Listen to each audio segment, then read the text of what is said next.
She's under 100 pounds, and we use this app called Face App to make her look younger. So there's a filter you can use called Kid Filter that can make me or you look like a child.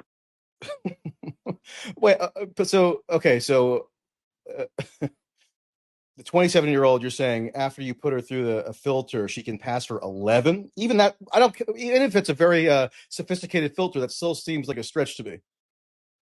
Um, I mean, do you want me to show you? Do you want me to DM you a photo? I don't want to see anything graphic, No, or we I don't. We don't. don't do anything graphic, man. Okay, okay, yeah, sure, I'll take a look. All right. I just Let's want to declare, I do not. I am. Please, no one send me any even Yeah, no, potentially illegal material at all. no, I there's don't want nothing it. illegal to send you. I Okay, good, promise. good, good. I just want to So, just make sure I'm absolutely clear. right. So that's our quote unquote mom and daughter I just sent you.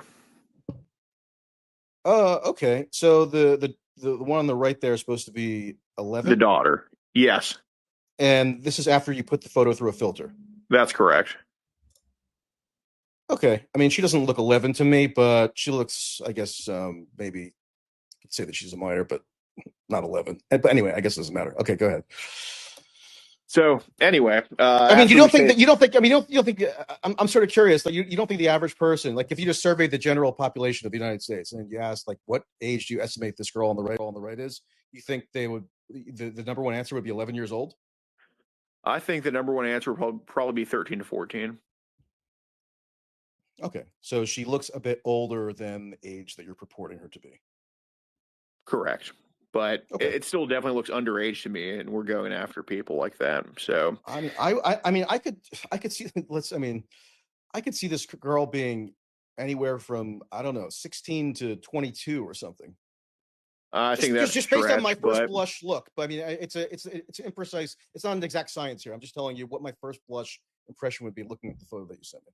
I would I never guess understand. But 11. I would when never she guess hops on a 11. video call, with a stuffed animal in her hand and a speech impediment, everybody believes we've even had some pedos say that she sounded younger than what she is. So Okay. Why wouldn't you use, just out of curiosity, aren't there other volunteers you could use who are like of legal age but younger than 27, like, I don't know, 18 or 19, who might be more passable?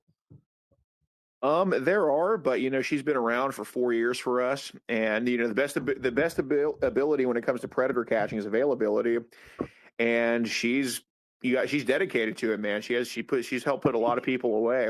I And do sent you you pay her her? Facebook. Say again. Do you pay her? Yeah, she works full time for me. So she's a full-time employee of yours. Yeah, check your DM. That's her. Okay, That's yeah, one I'm of the looking at it. profiles we use for her. Okay. Yeah, okay. This photo that you sent me, she looks a bit younger.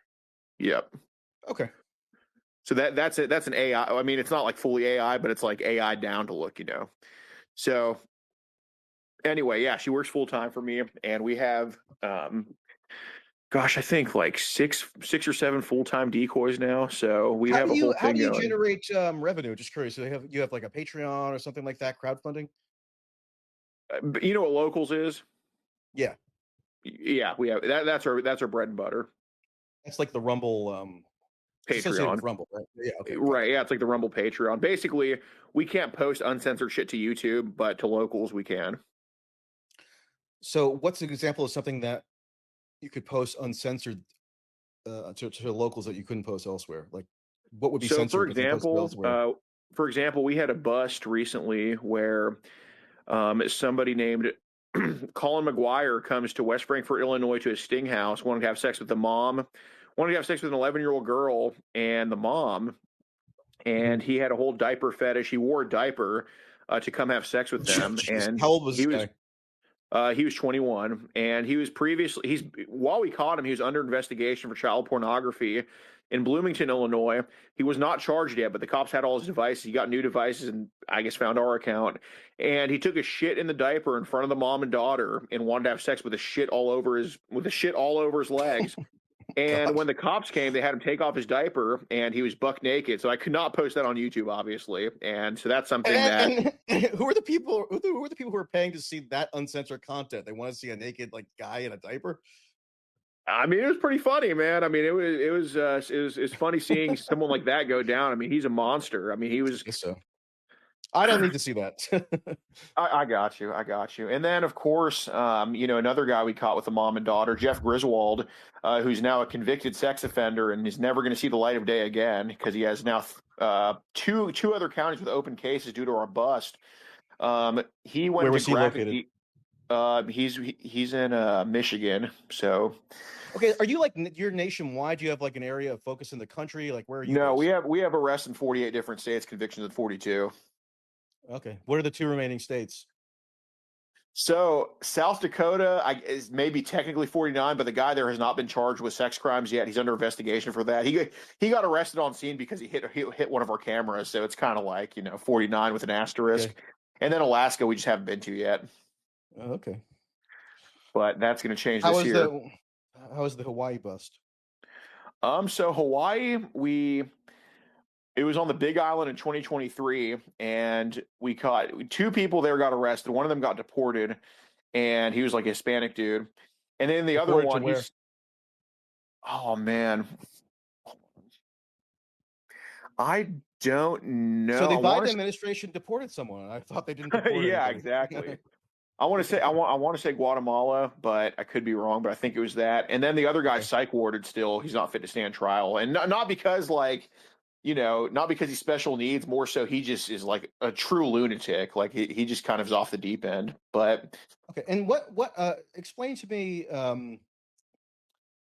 in general, or maybe with more specificity, to what extent do you collaborate with law enforcement? Like, at what stage would you bring law enforcement in? Do you brief them ahead of time? How does that tend to work?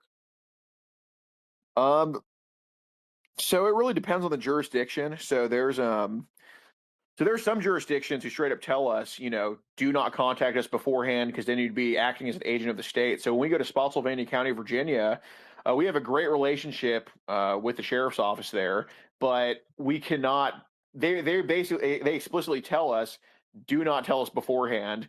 But When you mean they always when you say they, you mean the sheriff's office? right. So do you So request like a legal opinion or something from them, like outlining their position? well, I didn't really request one from them. Well, I guess they kind of explained it to me. So our first bust in Spotsylvania County was in 2022 from Matthew Erickson, and he's doing 25 years in prison right now in Virginia. And he was a guy, we caught him with child porn, all this other stuff. And he had previously been arrested for child porn before, but the judge just let him off, gave him straight up a second chance for no explicit reason. But we caught him. Obviously, they weren't too forgiving this time. And they took this case up to the AG's office in Virginia and were like, are we allowed to prosecute this? Can we do this? And basically, the answer they got from the AG's office was, since they're not agents of the state, since you guys weren't like told about this and working hand in hand with these private citizens, you're allowed to prosecute it because it's just completely like separate. I don't know. That was their reasoning for it. So But when you enter a certain jurisdiction, do you, as a matter of course, inquire as to what the attitude is of the local authorities? No, for the most part, we just call the cops after we have like all of our evidence together and their Okay. confession on camera. But then on the other hand, I will say there's other jurisdictions like Amarillo, Texas, and Huntsville, Alabama, where we do give a heads up to law enforcement because we've done so many busts in those cities for whatever reason, and they're kind of just aware. So So you it give a really just heads up. varies. So you give a heads up to the cops in Huntsville, Alabama, or Amarillo, Texas, just because you're a known commodity, or you have like a routine with them. Yeah, at this point, I would say we Do do. they ask that you do that, or you just kind of do it as a courtesy, or just I do it as a courtesy. okay? It just makes everything easier too. Like they're kind of expecting the What, call and everything. and why is it that you've devoted so much attention to those two cities? Well, we've been doing this for 6 years and traveling for 4 of those years. It's just, I mean, man, in the past 15 months, we've caught like 360 pedos, and so eventually we just hit these cities over and over again. It's not like we don't just set up in Amarillo for a week or anything like that. Like we've Mhm. just kind of we've just been brought there like six separate times. When's the last time you were in New Jersey? Um, Gosh, for a bust, man, I'm just asking as a New Jerseyan. I wanted to know yeah, where the yeah. hotspots are, not because I want to partake. People, I'm just curious. I want to say last November, and unfortunately, I don't think anything happened to that guy. But we're going to be back there before September 8th. We have a guy near Atlantic City to go get. Okay. If you'd be willing, I'd be curious to kind of just observe how you do this. I'd be willing to go down to Atlantic City. All right, I'll give you my phone number. All right, sure. We're supposed to be having a debate, but we're so cordial. Yeah, I know. I But mean, it's interesting because like insofar as I would be inclined to debate this, I would more be inclined to debate the propriety of government sting operations. And you're in like a little bit of a different position, right? You have some level of collaboration with the government, but my critique, in as much as I've leveled one, is more about government orchestrators of sting operations. well, the reason why I still agree with them is because the methods aren't too different. I mean, it's still the same thing. Like they When still you have have to the be power of message. the state, when you're operating with the power of the state, it's just a different dynamic. Well, well, in the end, like the state's the entity that prosecutes our guys, and I still have to go Sure, to sure. court, testify against them. And I mean, shoot, like the state still has to say what their age is. The guy, I promise you, would not have been arrested if he was not told that the person was 15 that he was talking to. And the Well, yeah, state, let's go through that Israeli guy. It's an okay, interesting kind of case study. So, you say you promised me that he wouldn't have been arrested if he hadn't been told what the fake girl's age was. there's Um, zero doubt but in my but mind. did you read the arrest report? I did not. Okay, well, you should read the arrest report. If anybody's curious, go to my Substack. I did a little article on this yesterday, and I did read the arrest report, and it's very interesting how they word things in that arrest report. Because you would think, right? I mean, correct me if I'm wrong. Actually, it's sort of interesting. You have much more experience, I guess, than I do, so you can tell me if this comports with um, your experience. You would think if there was solid proof in a chat log or anywhere that Hmm? this guy was directly explicitly told by the decoy that quote unquote she was 15 years old, that would have been recorded in the police report. But they make no mention of that in the police report. They make no assertion that this guy had knowledge that this decoy was purportedly 15 years old. Instead, they say that this decoy was quote acting as a 15-year-old or was quote posing as a 15-year-old. They never specifically state that this decoy communicated directly to the guy that she was purportedly 15. So that just seems like a very conspicuous omission to me, especially if that evidence did exist. Because if it did exist, why wouldn't they include it in the arrest report? Well, to me, that just sounds like it's implied that it was said if they're acting as a 15-year-old. But what? Like, But why rely on an did implication? Why not just say it outright? I mean, you can't just well, like did imply they things in a show legal did they scheme. show every single chat log from the thing? Obviously, they didn't, right? So I mean, No, we don't have the even chat logs. of course. So even the sexual chat logs where he's like, or the guy's probably like, I want to have sex with you. I'll bring a condom. You say That's not probably, it. we That's don't not know. We don't have the transcripts. well, exactly. But that's discovery. That's discovery for the pedo, man. That's not public information right now. Well, Like even on ours, in the arrest report, and I'll send you the link if you want. yeah, Um, I'll pull it up. In the arrest report, the so first he's interviewed by the Henderson, Nevada police, and then he's right, interviewed again by the FBI and DHS investigators. right. And in that second section, the the Israeli guy, is recorded to have said that he believed this girl was 18 because it listed her age as 18 on the app. And indeed, this particular app, I don't know if you have an experience with it, Pure. There is an I'm aware of it. there is a requirement, it's expressly prohibited that anybody below 18 be allowed to use the app. And they even have what seems to me like fairly rigorous age verification procedures where you have to submit government documents. So a 15-year-old would not be permitted to use this app by the terms of service. And so like you couldn't have a profile, I wouldn't think, with a girl where the age pops up as 15 because 15-year-olds are not allowed on the app. So I mean, this guy, for all we know, could be correct that the age was displayed as 18, right? Right. So on the profile, especially on a dating app, the age will be displayed as 18 or higher. But in the actual messages, I'm making a Pure account right now, and it's not making me submit any ID. But um, let me see.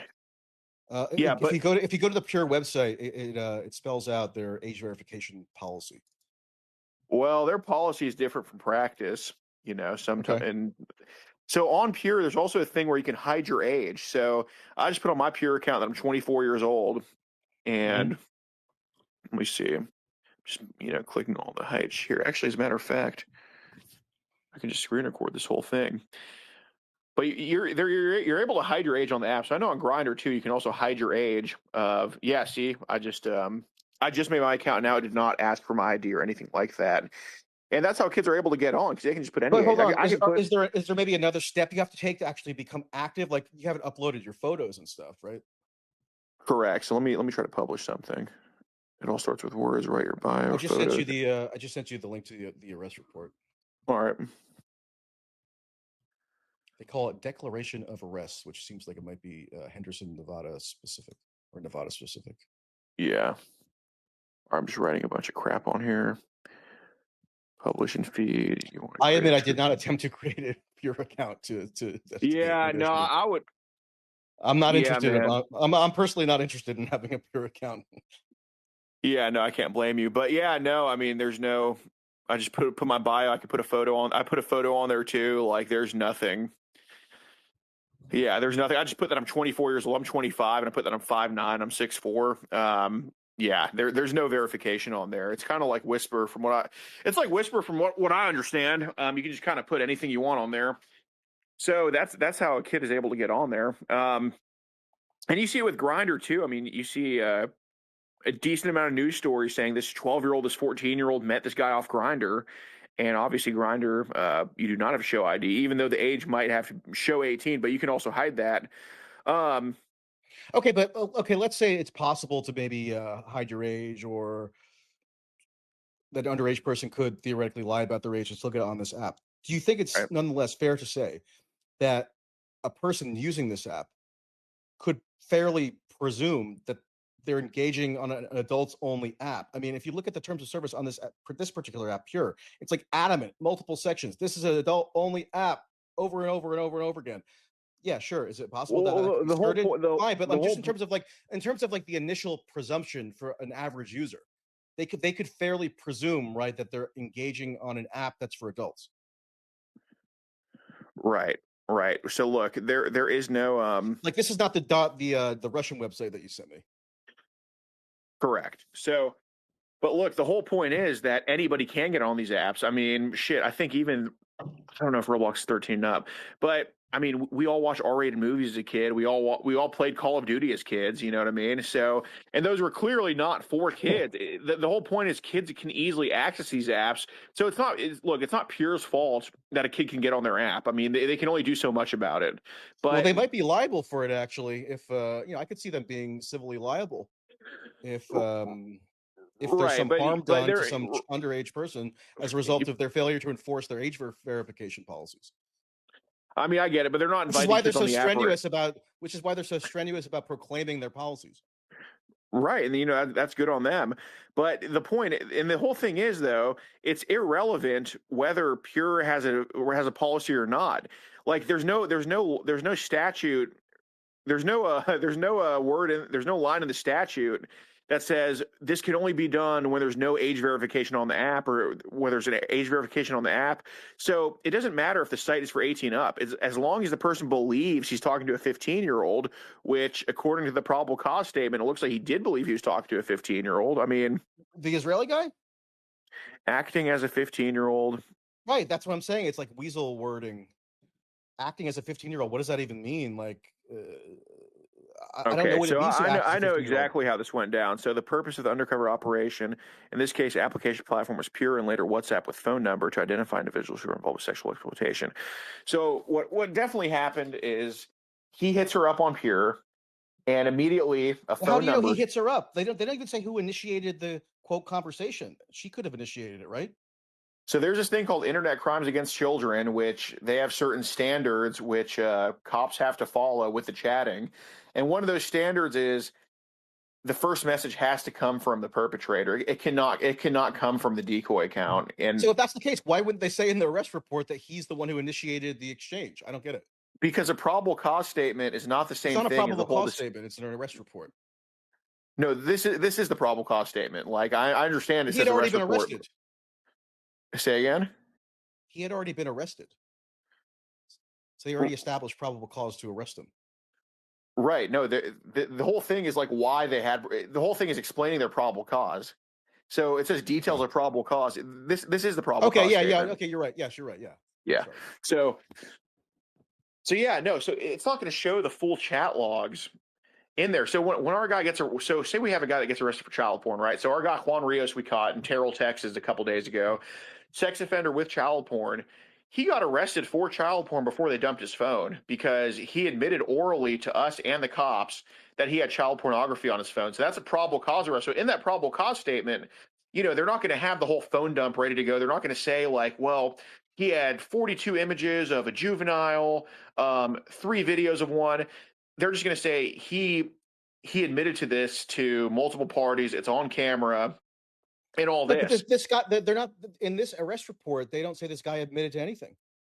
They in fact say that he believed that she was 18 based on her profile displaying that she was 18. Did they say the profile displayed it was 18? They say that he said that the profile that she was 18, and I don't know how it would even be possible given the restrictions of the app for somebody to pop up with a profile that says they're 15. That wouldn't be allowable on the app.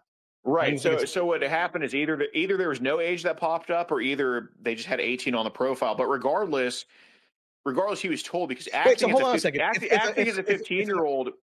Okay, look, man. Probable cause implies that there's just a 51% chance a crime was committed, and they're explaining they believe a crime was committed because we were acting as a 15-year-old. This guy showed up to our profile and brought condoms. It's not the whole discovery. I mean, this is not the discovery of the case. This is not everything they have on him. I mean, they have The burden's on the government to provide evidence. I mean, if we're all gonna scream that an Israeli pedophile fled the United States, and that's not right. backed No, up no, by the evidence I that's been furnished understand. to I us. understand, but evidence isn't immediately provided just to the public. I mean, they're going to give this guy the discovery on him, and then Sure, the whole the whole I'm not point willing of to just. I got to see the evidence in order to conclude that something that the government claims is true. I apply that as a well, I journalistic understand, but standard to anything the that's government what does. well, that's what the court dates are for. And that's Sure. the whole thing that's going to be shown at court. So he's going to have his preliminary hearing at some point, and that's when the whole chat logs are going to be read through. Because I would know because I've testified in multiple preliminary hearings with this stuff. That's when they're going to go through every single message and say, okay, judge, right here it says we said we were 15. And at that point, the phone dump is going to be done, and it's going to verify that was the message. There's going to be phone records because they've seized his phone at this point, and whichever chatter's phone or chatter's profile, they're going to have access to that as well. And all those messages are going to be verified, and that's when and basically that's when like all the evidence is presented in court. Then obviously trial potentially, but these people almost never go to trial. I've had to testify maybe at like 3 or 4 trials out of hundreds of convictions that What we have three or because the four evidence. out of so like what percentage of your total stings that you've done have you ended up having to testify at a trial? Like less than 1%? Um. Yes. Yeah. It's very Has there ever been an acquittal in anything that you've been involved in?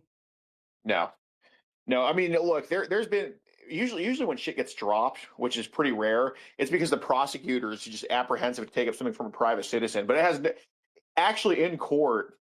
Actually, in court, there's nothing. There's nothing that's going to happen. There's nothing that happens because our evidence was bullshit. So in the Um, cases that did go to trial and you testified, all those defendants were found guilty?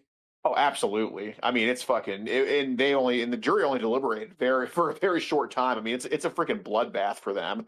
But there Um, have been cases where charges have been dismissed or not filed, etc.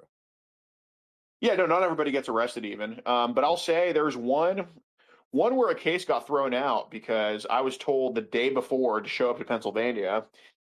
And this was a couple of years ago. Basically, I was like texting the detective all week. I'm like, "Do I have to go? Do I have to go?" Wasn't court date. then I get told like less than 24 hours before that I got to be 21 hours away from home. And even Where with do all you the live? flights and Where's like everything, your home base? Houston, Texas. Okay. So even with all, even if I got got like a plane ticket and everything, I still would not have been there at like 9:30 or 10:30 in the morning the next Right. day. So that unfortunately got thrown out, which I thought was total freaking bullshit. But other than that, I Let me mean, ask you this. So, let's say we don't know, we don't have the full facts. I would like to have all the facts for sure. yeah, But let's say, let's stipulate, just for the sake of argument, right, that what happened here with this Nevada situation is that the decoy makes a profile on the Pure app, and it does display on her profile that she's 18, with the idea being that once a communication is initiated, she will then convey in some way to the guy that she's actually 15 rather than 18. But initially, right. her displayed age is in fact 18. Is that a tactic you would employ? If we can help it, we would not deploy it. So I mean, trying to think. Unless the app specifically makes us put have an age on there, which Pure does not do and Grinder does not do, then we would not employ that. No, we would not. But I And why will not? also say why. Well, we don't want there to be any gray area, not at all. And so having 18 on there, it is definitely a gray area. But I'll say we've heard that excuse from almost every pedo initially. So even when they break down, submit to everything, their first answer is, "Well, I saw 18 on the profile, even though they were on Instagram or something, where your age does not have to be on the Right, profile." but we're stipulating They'll- here that the age of 18 actually was displayed on the profile. So it's not just something that they made up as an excuse. Where do you see that? Well, I'm saying, like, for the sake of argument, we're stipulating that that's what actually occurred here with the Pure app, because people who are below the age of 18 are not allowed on the app. So I'm just struggling to Right, understand but I'm technically how saying, a 15-year-old would be able to make it an account and have her age be displayed as 15 on her profile. well, no, you can't display the age as 15, but there's an option to hide your age. So Is even though there? I have 24 on my profile, my age is hidden right now. So when you go to my profile, there's no age on there. Okay. So Can you click and then see the age? no, it's hide age means that your age is not viewable to any profile looking at yours. Okay, I'm taking your word for this because I never used this app. Here, man, I wish I could knew how to use the Nest, but let me see. I think you use it by so you basically tweet a reply to the tweet that pops up when you first started the space. Like if you, Yeah, I did that earlier, but like I don't know I've actually never used the Nest. I don't really understand what it is. exactly. Yeah, well, shit. I guess well, I don't But know. okay, Whoever's watching, I guess what I'm trying to get at here is that what you seem to be acknowledging is that there could be some gray area, potentially, anyway, in terms of how the government seems to have potentially approached this operation, at least insofar as they could have deployed a tactic that you would not deploy because you don't want to even give the potential appearance of a gray area. well, see, that's all speculation though, because Yeah, we don't have there's all a the chance they evidence. could have, but there's a chance I could be completely just bullshitting you about all of our busts that I've mentioned so far. But the whole point is, in court, it'll be shown whether there is a gray area or not. I personally think that they hid their age because how can you be so retarded not to? But have you read the other arrest reports from that night or the other probable cause statements? Because I guarantee you they're going to look very similar to his. I haven't located the other arrest reports. Do you have them? I don't, but I bet you that's not only his arrest report. I'm sure in every single one, because it's pretty much the same scenario in each case. I bet you they put acting as a 15-year-old rather than we told him we were 15 at this time. Now, when he gets the actual police report slash discovery, that's when it'll say I was posing as a minor. I told him I was 15 at this time on this date.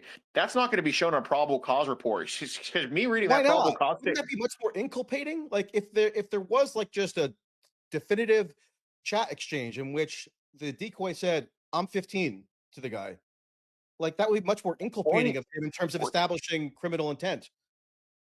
No, I'm sure there is that. Why they wouldn't include that in the probable cause report, I don't know. But the probable cause just shows me, like me reading that, I'm like, okay, he probably committed a crime. That's what probable cause is. Now, probably committed a crime is not going to hold up in an actual in the courtroom, that's just to Right. get him arrested. What's going to be shown in the courtroom is a lot more than just, we were acting as a 15-year-old. Like, there's going to have to be proof of that. But the probable cause thing is just from what the cops' perspective, what they believe. So when our guy gets arrested for child porn, like I said a few days ago, the cops believe he had child porn because he straight up admitted it in front of everybody. And of course, he's a sex offender for child porn, so it makes sense. So, but obviously, when if say this guy Juan Rios that we caught is dumb enough to take it to court, which he's definitely not going to, if they just played our video of him saying he has child porn, but then showed none of the contents of what's on his phone, then he would get found not guilty and or it would get thrown out. So we had enough for a probable cause arrest or to facilitate a probable cause arrest that day before they even looked through his phone just because of his admissions. But at a certain point, pretty soon, there's going to be more than his admissions that are needed. You get what I'm saying?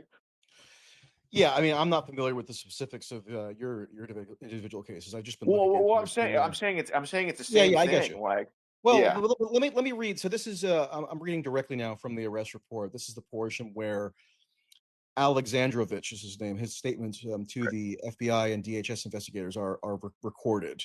So he agreed consensually, which was probably dumb. Although, most lawyers would advise their clients if they've been under arrest not to just freely speak to the FBI. If you're a pedo, Um, speak to everybody you possibly can, please. well, I mean, actually, you know what? Now that I think about it, the fact that he did freely speak to the FBI and DHS could potentially indicate at least his own perception of like genuine innocence, because otherwise, why even open yourself up to the risk of further incriminating yourself by talking to the FBI? Yeah, I'm dude. just saying it's possible. It's possible. Let me just tell you. I Let me quote the report. Okay, he okay, says go ahead. Alexandrovich stated he agreed to go to dinner and a show with a date. Alexandrovich stated he believed the girl was 18 years old. That was the age listed on the pure application. So I guess my question to you would be, what odds do you assign to his statements there being correct? Is it a 0% chance? Is it a 1% chance? No, there's a chance 18. There's a chance. There's a good chance 18 could have been shown on the profile. I wouldn't do that personally, but that still doesn't change the fact that I believe from reading that Alexandrovich thought he was going to meet a 15-year-old. I mean, that guy. A lot of these people talk just to try to work themselves out of it. I noticed that the very, very, very smart ones tend to not talk for obvious reasons because they know like anything can and will be used against me.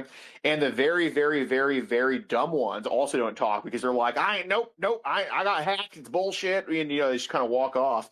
Now, someone like Alexandrovich, who's definitely a smart dude, but not somebody. I mean, he's not some super genius, but he's a smart dude.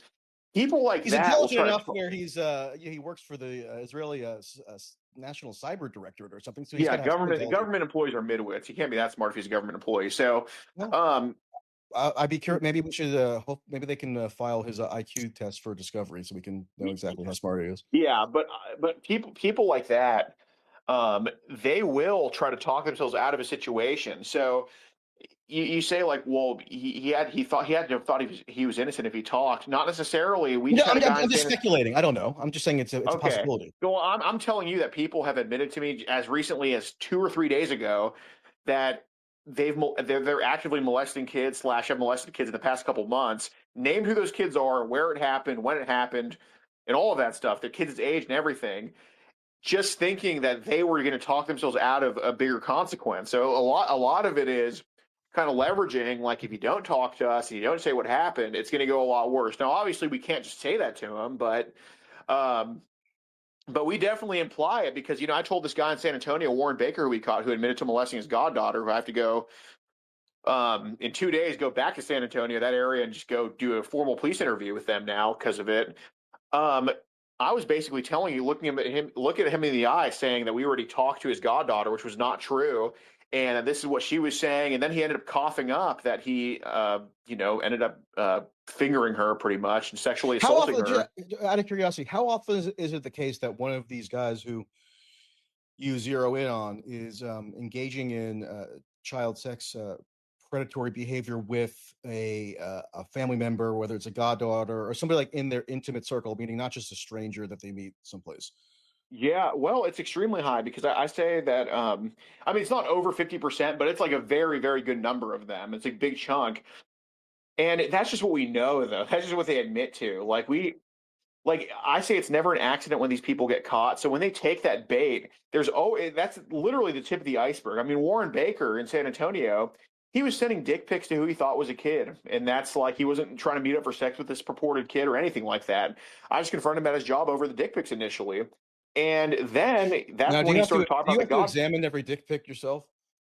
I mean, I see him, yeah, Are you kind of like but numb to them at this point? oh yeah, very numb too. I've seen more dicks than porn stars at this point, man. Uh, I don't but envy you. yeah, no, but see, like just from that, I mean, it's no coincidence he was messaging our purported 13-year-old because now look, he admitted to molesting his stepdaughter. It's always a pattern with them. It's never their first time at the age of like 50, 52, what he was. And that's why I think these things are important because yeah, on its face, it's like, oh, you're on an over 18 profile, whatever.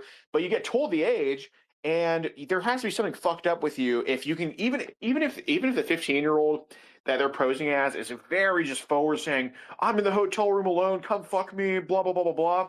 You got to be fucked up to even go for that. Like I personally would never get entrapped by an underage sex ad ever, and I'm sure most people in here wouldn't either. But that's the thing. I They agree. get them on the tip of the iceberg, and then more shit comes out of that.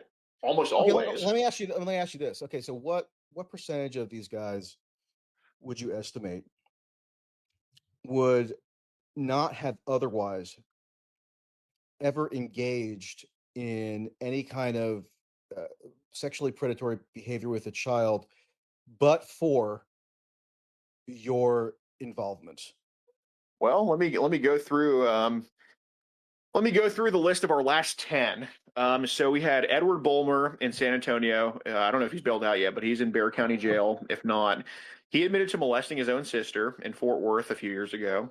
Um, Warren Baker in San Antonio admitted to molesting his goddaughter, has not been arrested yet, but he will, I'm sure he will be very soon. We caught this guy, Jacob Kessler in Round Rock. This was a case where he was texting a real 14-year-old. She reached out to me. I guess she watches our channel, and I took over the chat. So that's obviously going after a real kid. Um, Juan Rios in Terrell, Texas, sex offender, admitted to molesting two of his cousins, one who is 4 years old, one who is 12. That's not what he was a sex offender for. That was completely separate from that. And he obviously, has molested real kids. Um, Raymond Walker, that's a guy we caught off a dating app in Terrell. He drove off from the Sting House. He has not been arrested yet. Um, you know, he might be the one. He that might have been a first timer there. This nurse pedo who we caught, well, he Wait, so claimed you he say was a that might nurse. have been the first timer. So that would be an example of somebody who it would be reasonable to surmise would not have otherwise committed any kind of sexually predatory act with a child if not for your involvement. Well, we know he would. We know he would commit it. We know he How would do you know commit that? it if because he showed up at the Sting House. I mean, we didn't tell him it was a decoy account, but do I think Raymond Walker has any past victims? I do not think that. And then Jordan Right, Wells, but he didn't have a pattern of doing that kind of thing until he encountered you. but he organically found our profile. We told him the age. He was very careful. He wanted to I mean, he talked to this decoy on the phone for hours, making sure it was real. I mean, this wasn't some knee jerk like my dick's hard. I'm just going to come right now. He for hours was probing to make sure this was real. I mean, we all had to leave the house and just let the decoy be in the house to show she was home alone. I mean, this was calculated. What did he like? So Did he she like still, give her like a video chat tour or something? yes, So yes, sorry, did she give him like a video chat tour of the house to show it's empty? yes, Okay, yes. And that's then funny. Jordan Wells, You didn't hide in the he has no. closet or something? No, we're just in the backyard just chilling. But yeah, Jordan Wells, he doesn't have any priors, but I do think he would mess with a kid. That dude was a pervert. Juan Rios, obviously, yeah, has messed with kids. I said it before. Tyler Wells, who we caught in Laurel, Montana, he's not been arrested yet, but his child porn tablet is currently seized. He was actually a tip we got from a supporter of ours. And funny enough, he was a tip we got, and he organically found our decoy account. Coincidence. He's been messaging people in his community saying that he's going to rape their daughters for years, and consumes a lot of child porn. The next person is Ricky Brown in Sioux City, Iowa. Um, he didn't want to talk to us, but we're supposed to get him. He's a sex offender. Um, Okay, let me ask you this. So, over the course of the however many years you've been doing this, has there ever yeah. been a case where you thought to yourself, you know what, this guy might legitimately be a guy who it would be difficult to imagine committing an offense Mm. if he hadn't encountered us or hadn't encountered you? It's very rare, but there are those people. Now, however, when we put that net, when we put it, first of all, they still are committing an offense. They still have the intent to commit an offense. So just because I think they have no other victims or probably wouldn't molest their relative, does not mean that they're not a danger to kids. Because if they came across a real kid on that app, which does happen, who knows what would have happened. But in that big net we put out, the people, it's so worth it to catch all of these people. And I don't really care that, and I can't even call them collateral because they are committing the offense.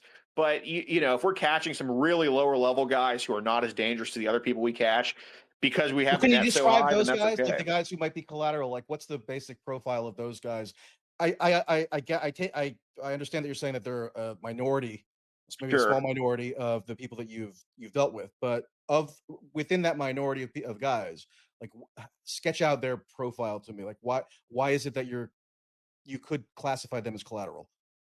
Well, those are mostly the dating app people, who are on the 18 plus apps. So that's why we try to, like I said earlier, we try to stay away from the dating apps because look, we have some really good pools off dating apps. I mean, our one of our longest sentences, 131 years, from Mark Mallow in San Antonio, Texas, or Converse, Texas, same county.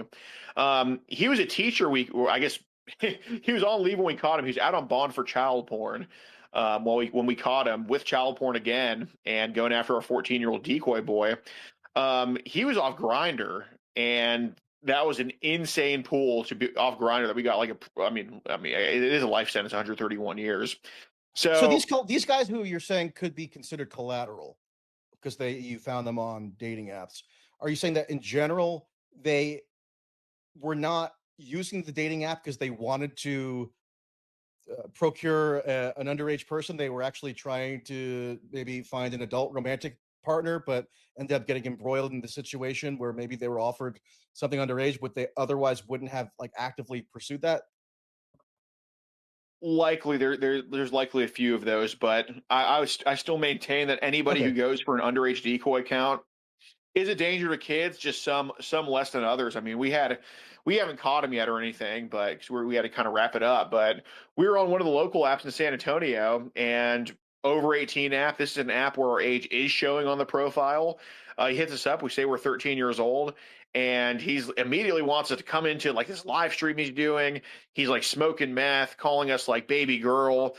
And he's just saying that his 13-year-old daughter comes in and sees him naked jacking off and stuff like that. So it's never an accident with these people, ever.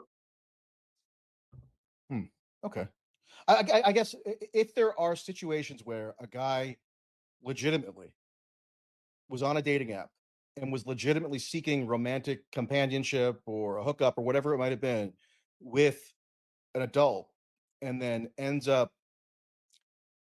being encountering you and then gets drawn into something that he wouldn't otherwise be disposed to do, that's a situation where I would have probably an ethical objection.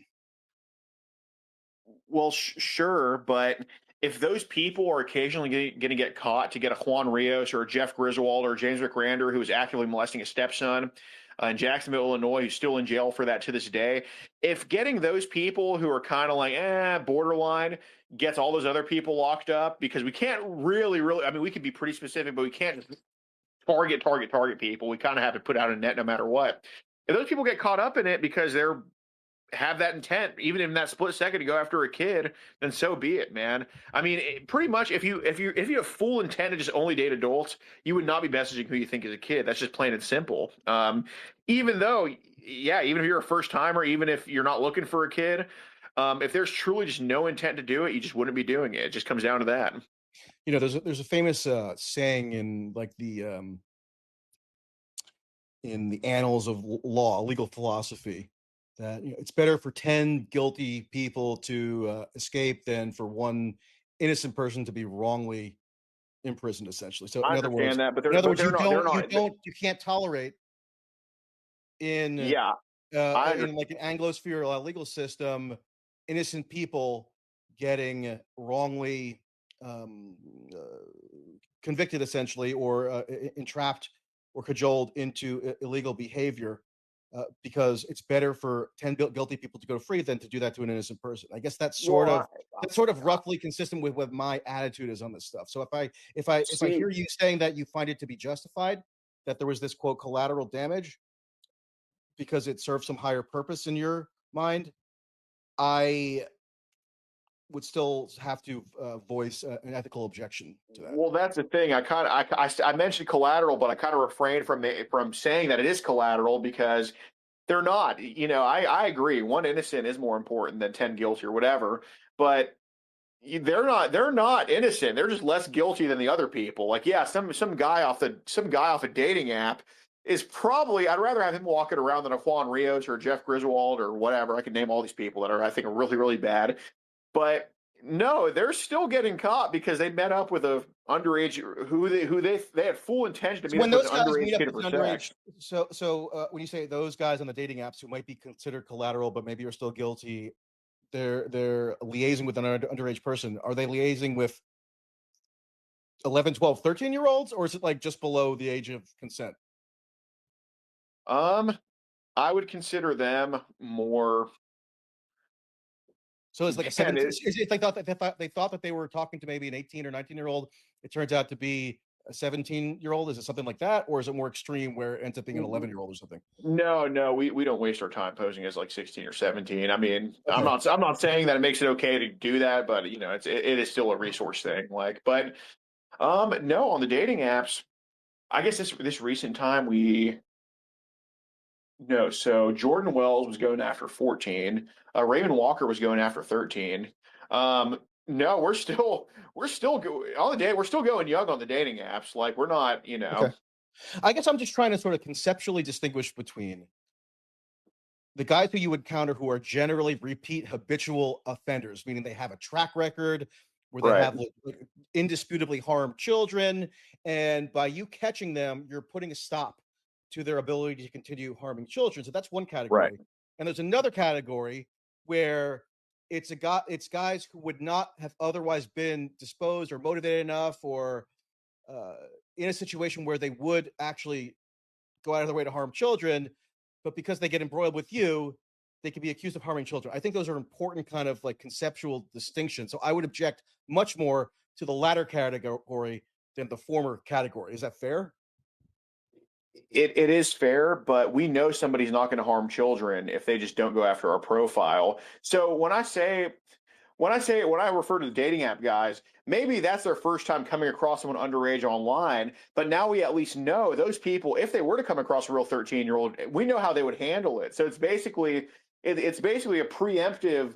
It's a preemptive stoppage to what would be an activity. It might be a more obscure scenario. It might not be their sister or their daughter or whatever, but it's still stopping an activity that now we know, since they did go to meetups, since Raymond Walker did show up at the Sting House, we know he would do that. So no, there's still a danger. I mean, um, I don't think it's fair to say otherwise wouldn't have done it, but this goes to show you that if it was a real kid, they otherwise would have done it. It just has to be on a dating app or a little bit, the scenarios are different. Because I'll But give you like an analogy, right? So I mentioned that I have objected to what I consider to be entrapment right, situations in a wide variety of legal contexts above and beyond the child sex predator stuff. So it seems very plausible, and actually courts sort of ruled to this effect eventually, at least in terms of certain defendants.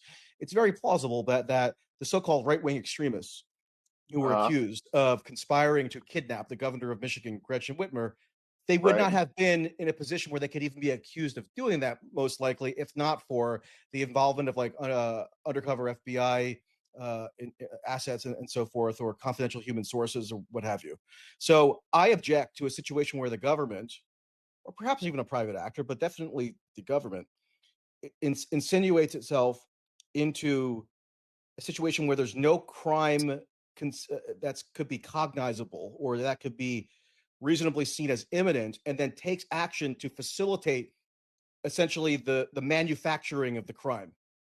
And so that's where I object to entrapment, because you're you're taking over action to bring about a crime that would not have otherwise come about but for your overt action. Does that make sense? Yeah, I see. Yeah, I see what you're saying. I see what you're saying on that. I do agree.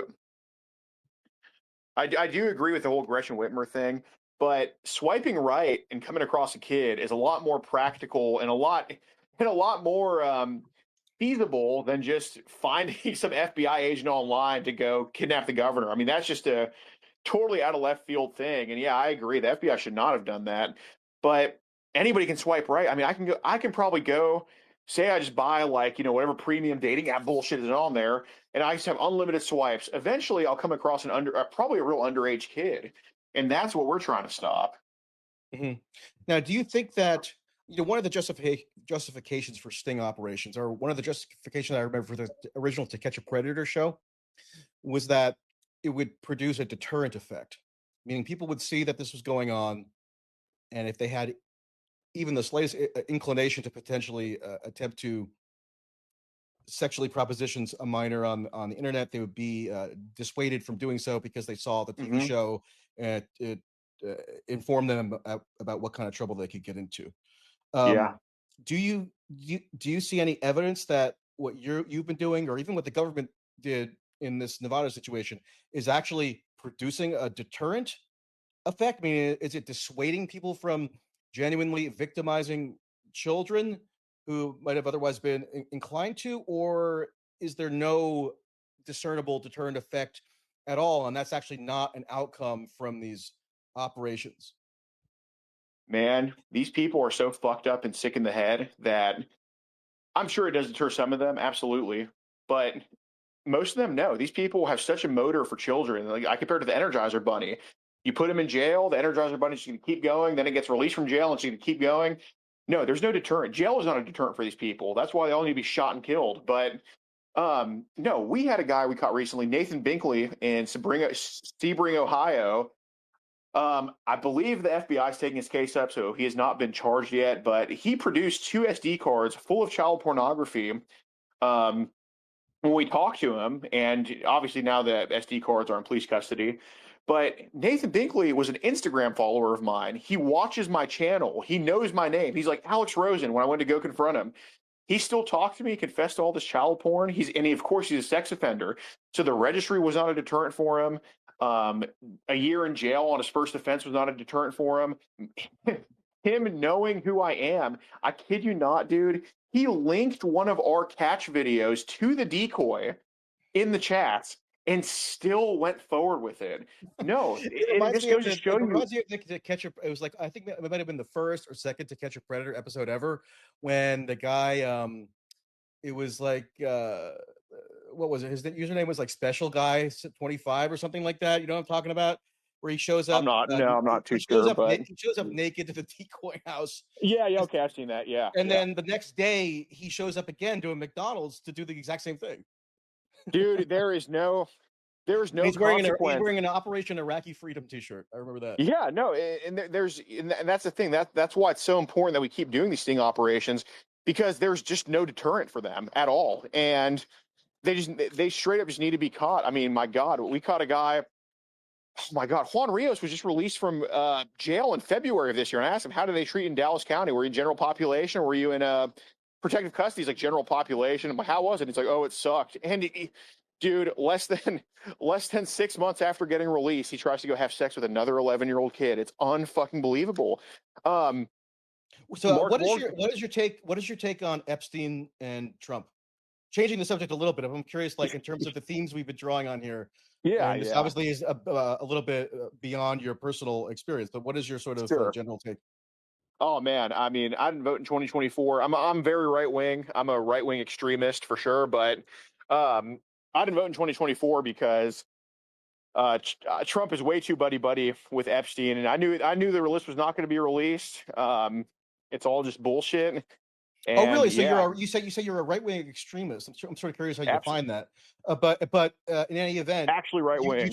you chose, you declined to vote for Trump because you thought that he was too buddy buddy with Epstein, or he wouldn't actually disclose Epstein materials? Well, yeah, I mean, it was more so like, yeah, I mean, not more so, like Epstein vaccine, um, and then him adding a lot to the debt. Also, like I'm pretty fiscally conservative.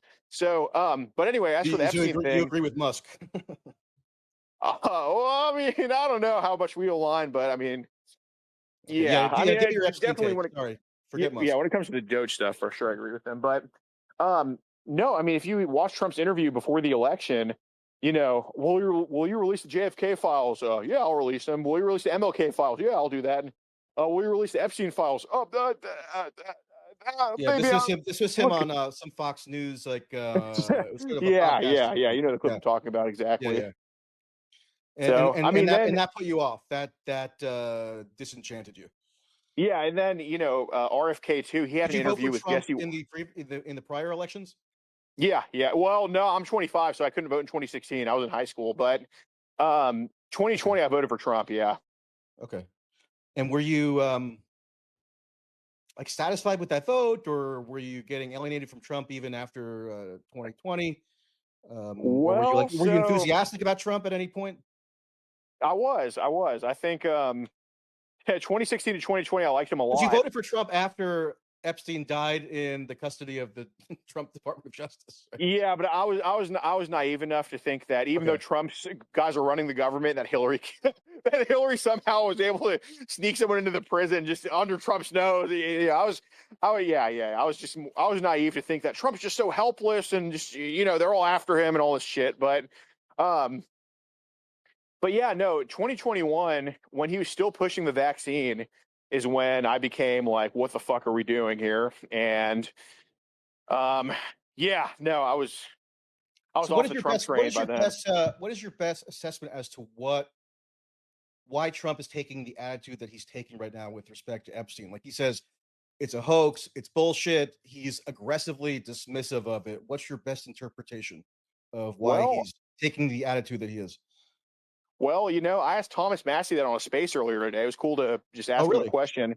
Yeah, he thinks that man, well, I guess I didn't really ask with I guess I more so asked him why Congress people are afraid to go against Trump on this. And he's more so it's just like a donor thing and they don't want to they don't want to like be alienated from Trump, which all right. But no, I really think it's the most simple explanation. I think him or his fucking very close friends are on that list, straight up. Well, we know that Trump. I mean, so you think there is like one consolidated client list that like Kash Patel, who's the FBI director, or Pam Bondi, who's now the Attorney General, they're continuing to conceal like a consolidated client list that lists um, individual prominent people, maybe including Donald Trump, who are implicated in Epstein's child sex trafficking operation. Is that what you're saying? well, no, I don't think it's as simple as there's like a phone book of everybody that just did shit with a kid on Epstein's Island.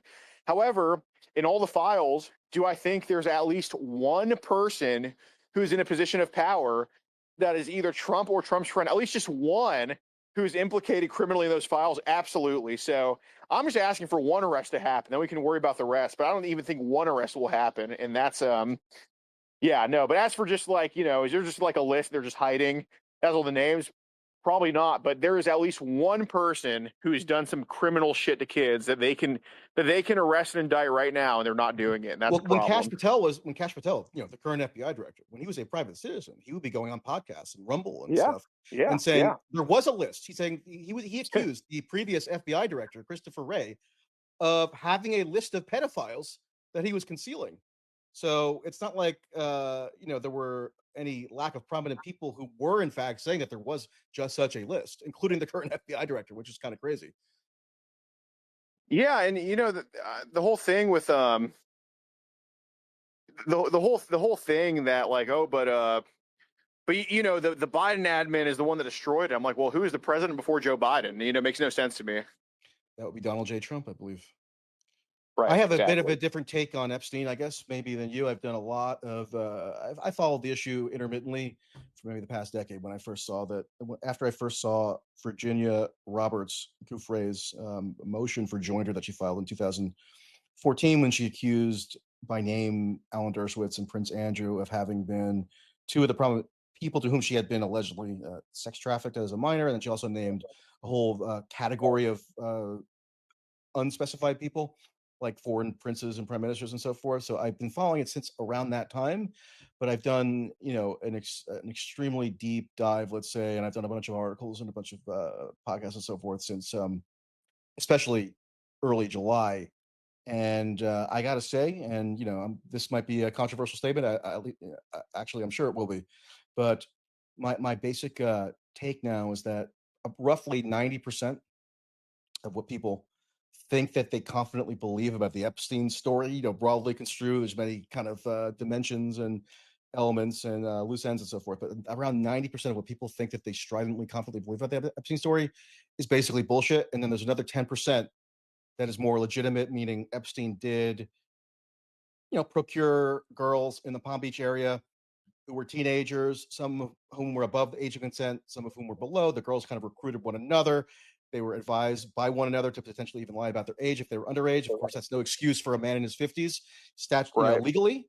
So that's the legitimate 10%. Epstein did have like a weird sort of ideology around the permissibility of post-pubescent females to be accessible to men if they're of childbearing age. It was like kind of a a kind of creepy worldview. So that's a legitimate 10%. But all these fanciful theories people have had about pedo, sex trafficking, rings, and blackmail, and girls are being furnished to all these prominent politicians and academics and business leaders and so forth to orchestrate this whole blackmail thing and et cetera, et cetera, et cetera. A lot of that has been hugely exaggerated and is usually not very tethered to the facts in my experience. And a lot of the key accusers have huge credibility problems, and some of them have totally destroy their credibility completely. And I can go on forever about this, but that's my basic conclusion. So I'm just curious, like, do you think I'm automatically under like extreme suspicion for having come to that conclusion, or you think that's a conclusion that could be reasonably come to through like journalistic inquiry, which is what I've done? No, I think it could be reasonably come to with the information that's out there, but um, what I look at is I think they're showing stuff that it was like a hand job from a 15-year-old. I'm not saying that's okay, obviously, but clearly molesting babies is a little bit more severe than that, and by a little bit I mean a lot. And Sure. And there's no I allegation think of that with Epstein. I understand, but I think it's just the tip of the iceberg stuff they're showing. Like they're trying to just show that, hey, it was just teenagers, because I think there's a lot more that went on behind the scenes there. The pure speculation on my part, but if I can catch all these people, I can. Well, I'm not gonna say I. Really, my team. It's a team effort. If our team can catch all these people who are regularly into babies, into 4-year-olds, into toddlers, into all this stuff, you're telling me that like just the elites were, or our hard line was 14 years old? Absolutely not. Being into all this weird shit. Well, it's all weird, but being into all this like purely just shit you think you can't even imagine is sadly very common with the people we get. Well, And I think just so you know, I mean, I'm not going to say I'm like the nation's leading Epstein expert, but I've done an extraordinary amount of research and reporting on it at this point. right, And I've right, never seen the slightest hint of evidence anywhere ever that's at all credible that there were babies or truly young children who were even alleged to have been preyed upon. It's almost exclusively, to the extent that there are minors who were said to have been victimized by Epstein or potentially his confederates. It's almost exclusively, or it is exclusively that I know of, and that's backed by any credible evidence at all. It's teenage girls. So like the main, the accuser who introduced this whole idea of a child sex trafficking um, ring was Virginia Giuffre, who would have been approximately 17 at the time that right, she encountered any sexual, claimed sexual victimization with Epstein. And when Epstein did have to plead guilty in Florida to two state level charges as a result of a federal non prosecution agreement, he pled guilty to solicitation of prostitution, which was for adults, right, and procurement of a minor for prostitution. And the minor was was a 17-year-old. That was the minor who was identified and who Epstein admitted that he had procured for prostitution. So we're not talking about babies here. It's a. I'm not saying it's correct. I'm not saying I agree with the behavior, but right. it's worth making the distinction. Well, no, and I understand, but on the other hand, I can also just point. I'm just saying Juan's name over and over again because he was like just a Sure. couple of days ago. But I can look to Juan Rios and say, well, as far as I know, he's only looked at images online. But lo and behold, when he comes to the Sting house, now he molested two of his cousins, and he communicated that to the decoy mom in the chats too. He went into more detail about who they were in the Sting house and everything. So it's like just from what's on paper is different from what's probably actually happened. And I say that with all these fuckers. Like for example, we have all the time. We have like, oh, they get a charge for sending a dick pic to a minor.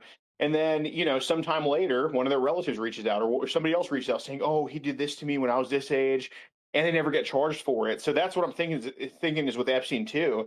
They got him on like the least severe kid charge you can get him on, and I think that's to mask what actually happened. But that's my speculation. I do not have proof of that, but I just have other examples of that happening to where we know what's in front of us, but there ends up being so much more to it. Yeah, let me just say, I think most sane people agree, or at least should agree. I know I agree that when it comes to genuine pedophilic predation of genuine children, that's objectively horrendous. Anybody who's like, has any rational faculties should realize that's a huge problem and should be, if there's any inkling that it's going on, action should be taken to put a stop to it. So I'm all on board with that, right? uh, my problem is whether it's with respect to the Epstein situation or with respect to some of these sting operations that are going on. My problem is when that very natural impulse people have to protect bona fide children from bona fide sexual predators kind of gets manipulated or exploited and used to foment a kind of mass hysteria or even moral panic, and gets used to like abridge civil liberties. I've always been a huge civil libertarian, so I don't like empowering the government to curtail the constitutional liberties of citizens on like trumped up grounds. And when you whip up a mass hysteria, often what happens is that the government does arrogate powers to itself to curtail civil liberties. And I'm virtually always against that in every context, whether it's free speech, whether it's uh, the right against warrantless search and seizure, whether it's the right to confront your accuser at a trial. These are constitutional rights, and I support preserving those rights because it's one of the things that I actually appreciate about being an American. Not to get all schmaltzy and patriotic, but we are. If you're an American citizen, you are endowed with these rights, right? And the government always has some interest in corroding them in the interest of expanding their own power.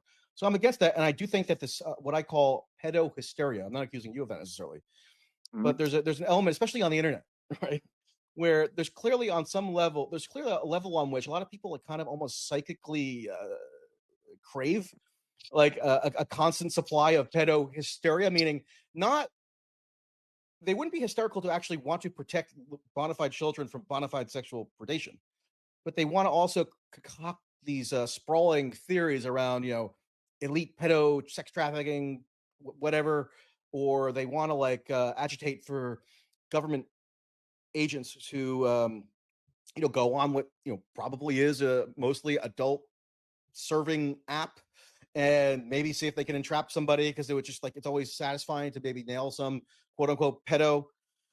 So in other words, there's a lot of downstream or second order, I think, negative ramifications from just allowing some of this pedo hysteria to proliferate unfettered. And notwithstanding my agreement that when there is an actual threat of legitimate sexual misconduct that's being perpetrated on actual children, I agree with, as do all sane adults, that that should be prevented. I just think sometimes things get a little out of hand, and there's a sort of a mass hysteria or a moral panic that has some of these negative ramifications that I just find myself having to object to. I don't know. Is that unreasonable? Do you think? It's not unreasonable, but I would just say to that, you would not be a quote unquote victim or quote unquote collateral of this moral panic if you just did not mess, if you just ceased to message a profile that ended up telling you they were underage. I mean, it's just very simple to not get caught up in it. I mean, it's just yeah, just say no to it. I mean, Well, you know, it's just so easy. with respect to Epstein, and not to get too fixated on Epstein, which I'm prone to do, I'll admit, but with respect to Epstein, when they talk about Epstein victims or Epstein survivors, like these people are always on the media. I just saw today that Breaking Points, which is a show that I occasionally go on, and I generally like the people who host the show. But just today, they did a segment having to do with the quote unquote Epstein survivor, and they showed like a clip of the supposed Epstein survivor giving her testimony, right? So this Epstein quote unquote survivor, her name was Sarah Ransom. She was 22 years old when she encountered Epstein. She was actually an escort, meaning she engaged in transactional sex activities. So it's engaged in consensual sex activity in exchange for money. And then she got tied in with Epstein. She did go to the U.S. Virgin Islands, and then years later, she started recasting everything that she experienced as quote unquote trafficking. And that entitled her to lots of settlement money, because even though she was Right. an adult at the time of her claimed sexual victimization, per the terms of these settlement funds, she was still eligible for potentially millions and millions of dollars in payout. So that's an example of where stuff gets conflated, stuff gets inaccurately represented, especially in the media, especially among politicians. And I think it feeds into a frenzy that is very distorting. And I feel not enough effort is made to kind of correct some of those misrepresentations. So that's part of where I'm coming from with Epstein stuff. I mean, yeah, I hear you on that one individual thing. I don't think a 22, unless she was coerced into it, I don't think a 22-year-old is a victim of any sexual stuff. That is, unless like, gun to your head or anything like that. But yeah, I mean, as for the whole pedo hysteria thing, I don't. I think the fact that we have 360 busts in 15 months, I think, and we could have more. I mean, at some point, I just have to come home sometimes and come on a space or whatever, and give my people some time off. But if we just went every day full capacity, I mean, we'd have over one a day. I mean, we could easily be doing 400 of these a year if we truly wanted to. And that's just me, that's just me and this very small team in retrospect. So I don't know. I think it's sadly very common. And that doesn't mean like be paranoid. It doesn't mean like, just hide under your fucking blankets 24/7. Do you ever But worry about overly empowering the state, overly empowering law enforcement or the government to take aggressive prosecutorial action in a manner that could potentially injure civil liberties? But because there's such a consensus out there about the need to always be going after child sex predators, which again I agree with in terms of bona fide victimization of children, but in terms of how stuff can potentially get misused or manipulated, or the remit of what the government purports to be going after can be expanded. Is there would you grant that there's any danger there that people are right to be wary of in terms of potentially overly empowering the government on the ground of supposedly combating child sex trafficking, but then they, for example, engage in unconstitutional search and seizure tactics, or maybe entrapment tactics, or other sorts of actions which a reasonable person who considers themselves a civil libertarian might have reason to object to? um, I mean, for with the pedo stuff, I mean, the only reason their devices get seized is because there's either a probable cause or a warrant. I mean, it's in the case where it's a warrant, it's most likely say AT&T or something detects child porn coming to that IS, or their ISP detects child porn coming to their IP address or something like that. So I don't know. I can't really see. I still just think if you're not fucking with child shit, you'll be fine on that front. I mean, like obviously, Well, am I we worried agree about? that it's a bad idea to even come close to getting Well, yourself right, involved with it all that. it all comes down to if you just don't fuck with child shit, you'll be fine. Now, other stuff the government can do with surveillance and stuff. Yeah, you might be screwed if you just have a certain opinion on things, but with this, it's just pretty cut and dry. Like you have nothing to worry about if you're just not fucking with child shit. And Well, I have people on the internet 24/7 now because of my take on Epstein or because of my take on this Israeli guy, which I really do maintain is journalistic. I mean, you could criticize my journalistic approach. That's fine. I'll debate anybody. Like you commanded me to come on to debate you tonight, and I did it.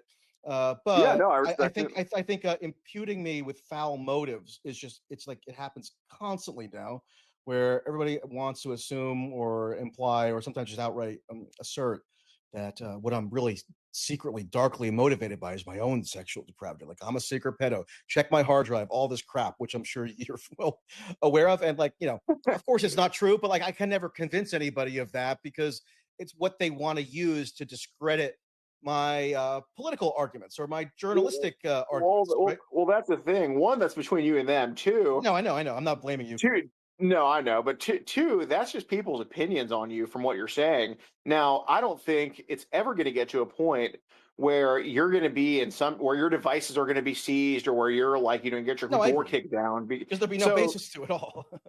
I mean, if I actually was a right. secret pedophile, don't you think I would kind of lay low and maybe not engage with some of this stuff in public? Uh, Maybe not. Oh, well, forget it. I retract. I don't even want to get into it.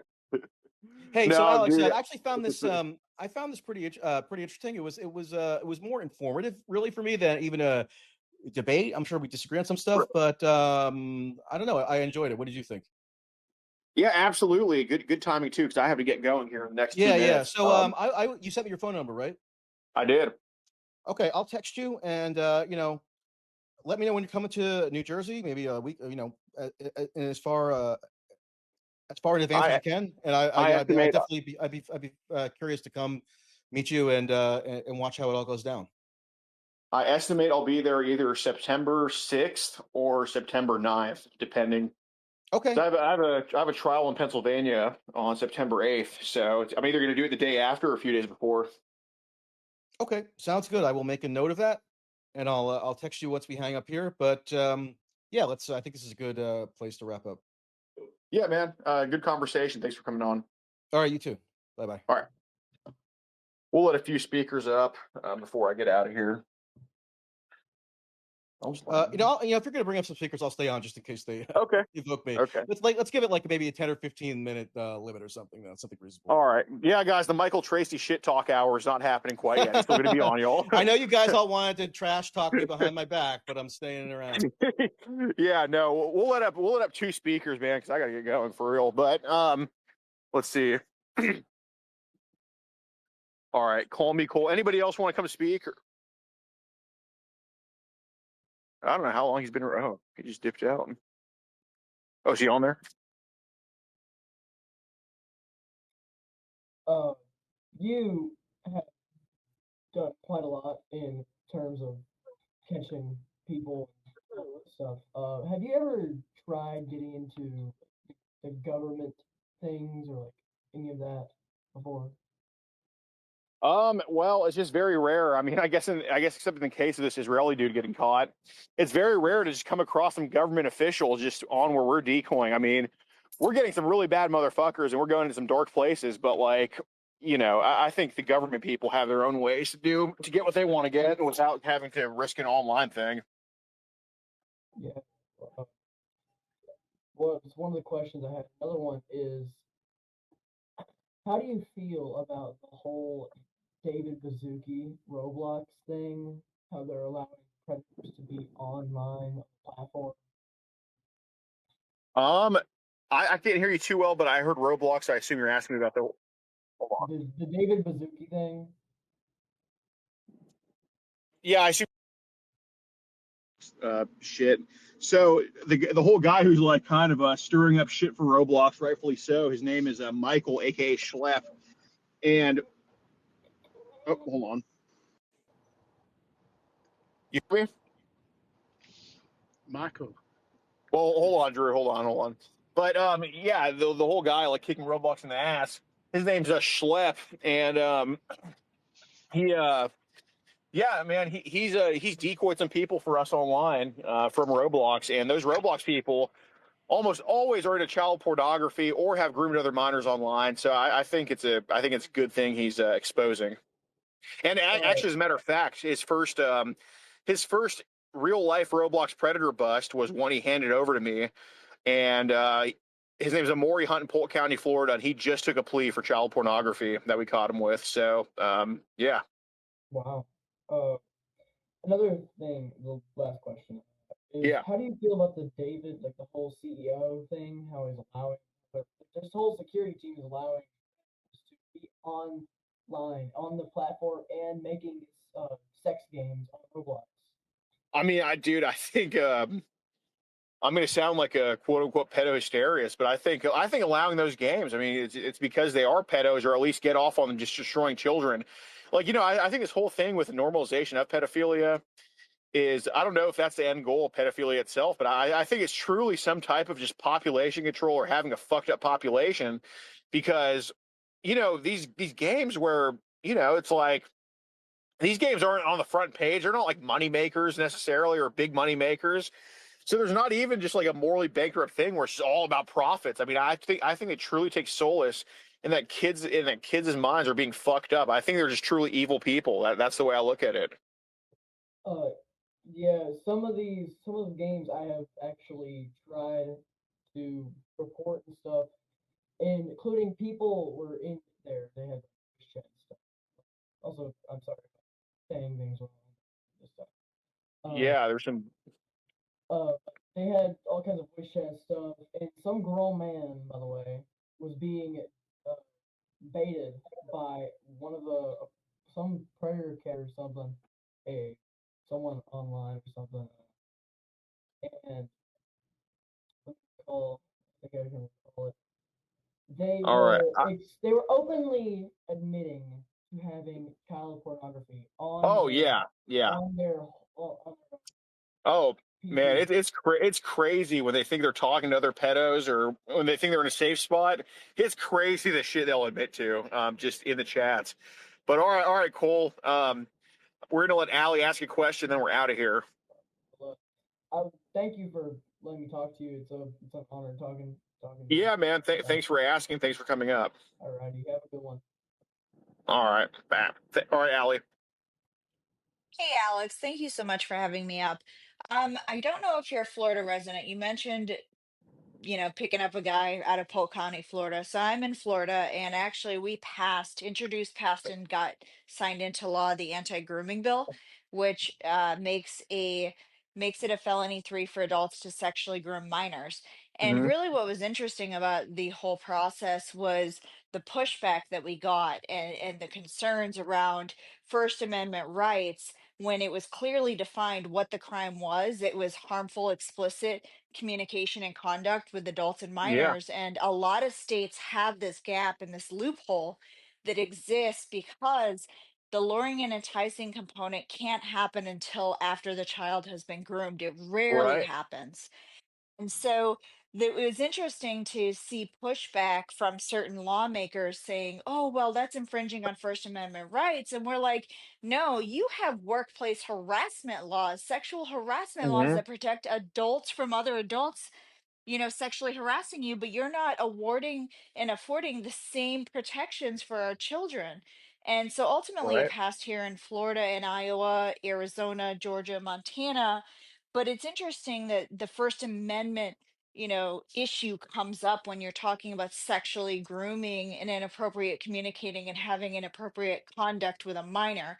And I just wanted to know what your thoughts were on that argument about First Amendment infringing on First Amendment rights.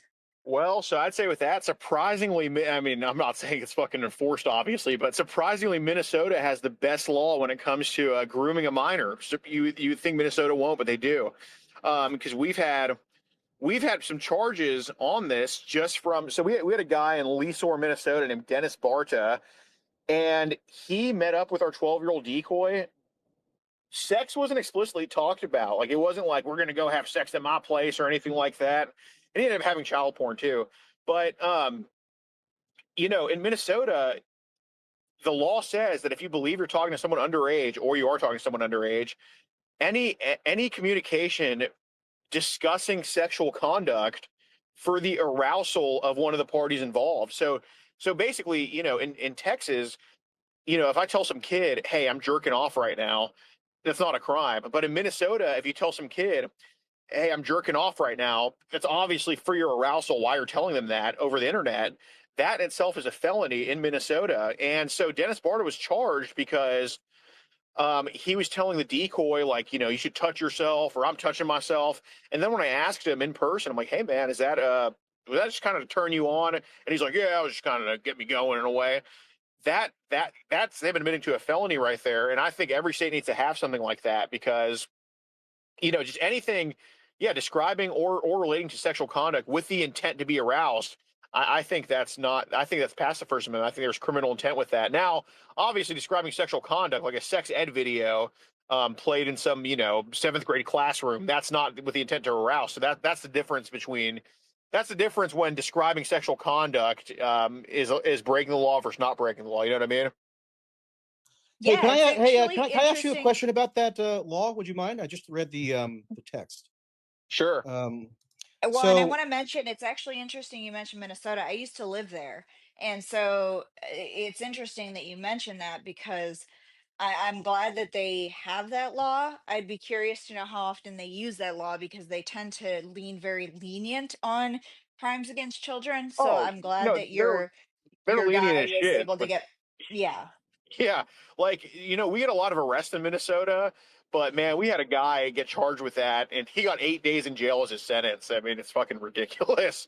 But can I but yeah, ask no, you a as for question charges, easy. about this legislation? Just since you advocated for it, or you helped to lobby Yeah, for it, right? So I looked up the Florida statutes, and if this is the correct wording, just let me know, or if I'm reading the wrong thing, let me know.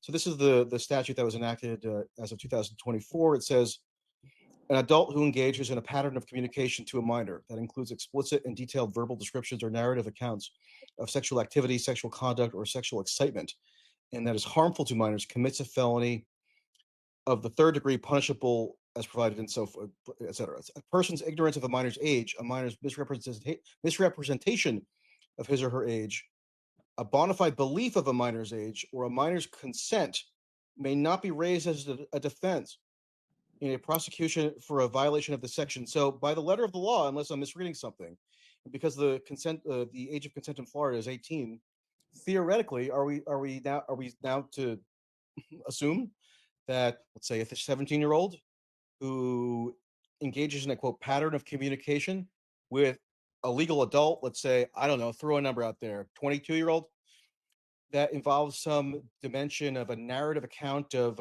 quote sexual excitement, and some prosecutor can argue that is quote harmful to the 17-year-old, that 22-year-old could be prosecuted under the statute, and the 22-year-old could not raise as a defense that the interactions were consensual, and or that that the 17-year-old may have misrepresented her age.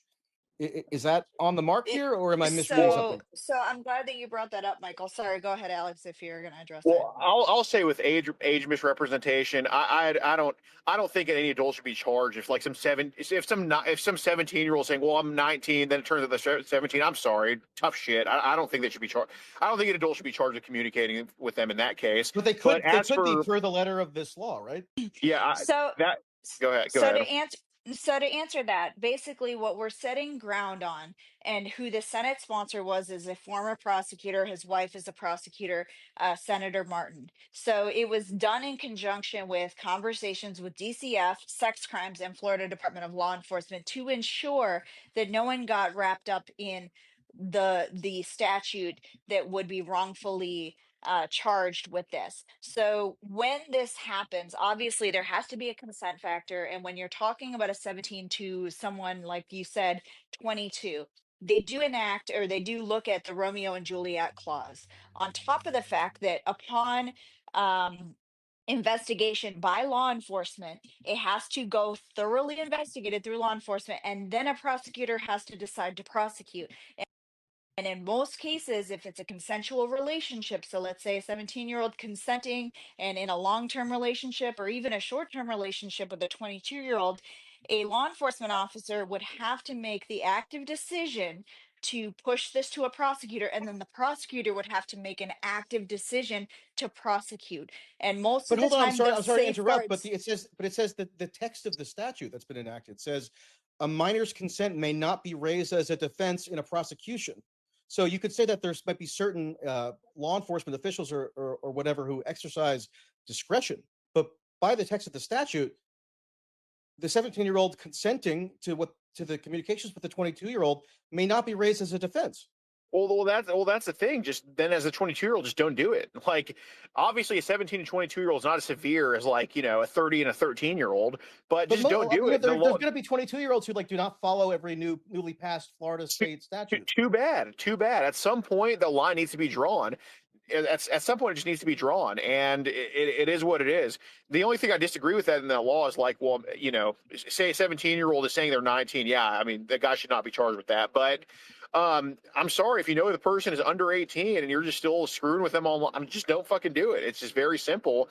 And I think that hard approach to that is good because it cements everything else. There is no. Really? I guess so no, you're in favor of taking a hard line on a 22-year-old who engages in some kind of like sexually evocative So communication Michael, with I a appreciate 17-year-old? your I mean, because I if they went appreciate north, your if they line went of north one state, hold on. Do I think that 22-year-old gets let me just finish let me finish the sentence.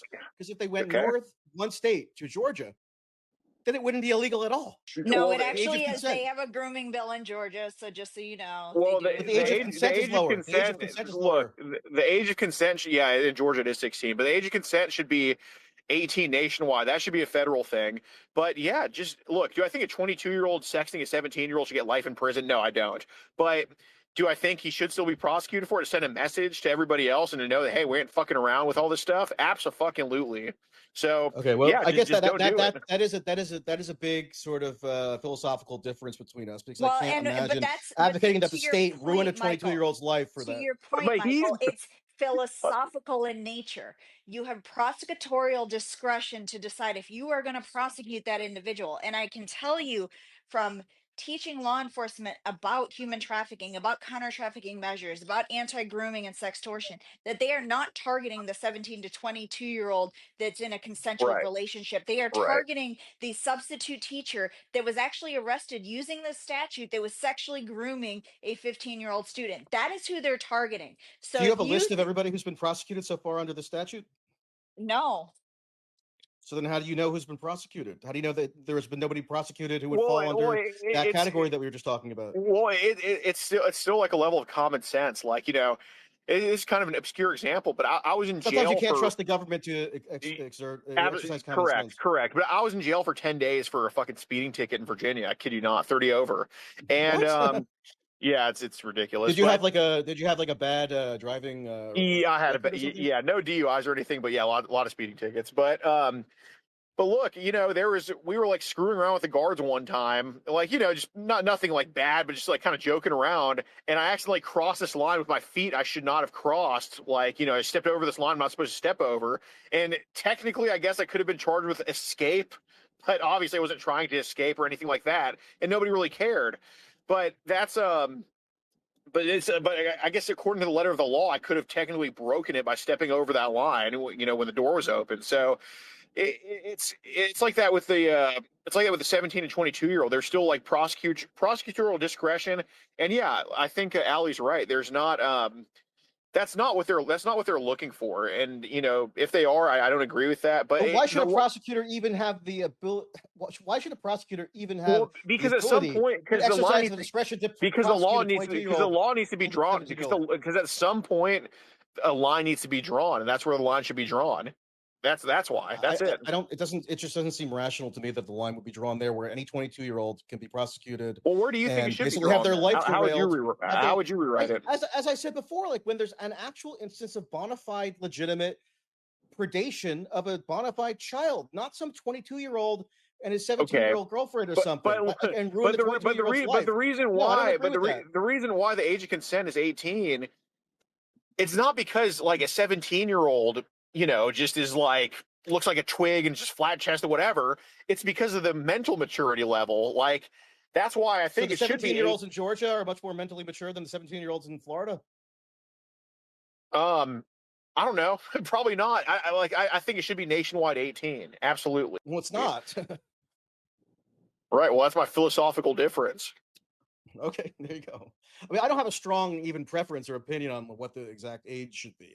Sometimes it just seems a bit arbitrary if we're going to say that like a 22-year-old's life can be ruined for potentially engaging in sexually suggestive communications with a 17-year-old girl if they happen to be in Florida, but if they happen to be in Georgia, the guy doesn't have anything to worry about. Like that seems arbitrary and ridiculous to me. Well, it's Constitution states rights. I agree.